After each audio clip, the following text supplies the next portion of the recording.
हरियाणा के विधानसभा चुनाव परिणाम ने कांग्रेस को चिंता में डाल दिया है। कांग्रेस पार्टी के तमाम नेताओं को पूरा भरोसा था कि हरियाणा में बाजी पलटने वाली है। मतदान के बाद आए एग्जिट पोल भी सरकार कांग्रेस की बनाते हुए नजर आए थे। इसके बाद कांग्रेसी नेता खुशियां मनाने वाले ही थे, लेकिन चुनाव परिणाम ने कांग्रेस के सारे उत्साह और उमंग पर पानी फेर दिया।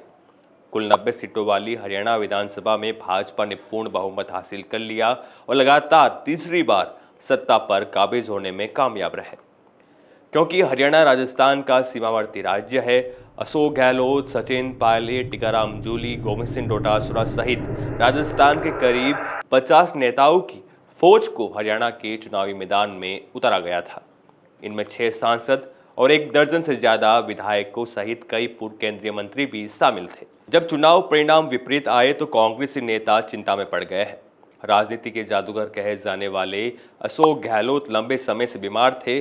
चुनावी दिनों में उनकी तबीयत ठीक हुई तो वे भी चुनाव प्रचार में हरियाणा पहुंच गए। तेजल सुपर डुपर फेम और पीसीसी चीफ गोविंद सिंह डोटासरा और पूर्व डिप्टी सीएम सचिन पायलट ने भी दर्जनों सभाएं की। सभाओं में भारी भीड़ भी आई उमड़ी, लेकिन राजस्थान के इन दिग्गज नेताओं का जादू नहीं चला। कांग्रेस के दिग्गज नेता अब चिंता में हैं कि आगामी दिनों में होने वाले उपचुनाव में क्या होगा। अभी तक कांग्रेस आत्मविश्वास से भरी हुई थी, लेकिन अब डरी हुई है। राजस्थान की 7 विधानसभा सीटों झुंझुनू, दौसा, देवली उनियारा, खिमसर, चौरासी, सलूम्बर और रामगढ़ में आगामी दिनों में उपचुनाव होने हैं। इन 7 सीटों में से 4 सीटें झुंझुनू, दौसा, देवली उनियारा और रामगढ़ अभी तक कांग्रेस के पास थी। बाकी की 3 सीटों में 1 सीट आरएलपी और 1 बीजेपी और 1 सीट बीएपी के पास भारत आदिवासी पार्टी के पास थी। क्योंकि कांग्रेस के पास 4 सीटें थी, ऐसे में उपचुनाव में कांग्रेसी नेताओं की इज्जत दांव पर रहेगी। 4 सीटों पर जीत बरकरार रखने के साथ अन्य सीटों पर भी जीत की कोशिश की जा रही है। उधर भाजपा के पास केवल सलूम्बर की सीट थी। ऐसे में बीजेपी के पास खोने के लिए कुछ नहीं है। कांग्रेसी नेताओं को डर है कि हरियाणा चुनाव की तरह अगर अब उनका प्रभाव खत्म हो गया है तो उपचुनाव में लाज कैसे बचेगी। हाल ही में हुए लोकसभा चुनाव में कांग्रेस ने आरएलपी और सीपीआईएम के साथ गठबंधन किया था।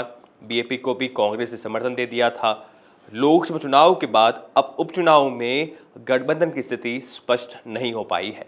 खिमसर में आरएलपी अकेले चुनाव लड़ने की बात कह चुकी है। उधर चौरासी में भी बीएपी अपने स्तर पर चुनाव लड़ने की तैयारी कर रही है। ये दोनों पार्टियां क्षेत्र विशेष में अपना प्रभाव रखती है, दबदबा रखती है। ऐसे में अगर कांग्रेस इन पार्टियों के साथ गठबंधन नहीं करती तो चुनाव जीतना आसान नहीं होगा। काफी चुनौती रहने वाली है कांग्रेस पार्टी के लिए। हालांकि अभी चुनाव में समय है। जीत की चाह रखने वाली कांग्रेस पार्टी गठबंधन के लिए मजबूर हो सकती है। हनुमान बेनीवाल को साथ लेकर, राजकुमार रोत को साथ लेकर। खैर, ऐसी तमाम खबरों के लिए बने रहिए भारत रफ्तार के साथ और इस खबर में आप अपनी राय प्रतिक्रिया जरूर दें। नमस्कार।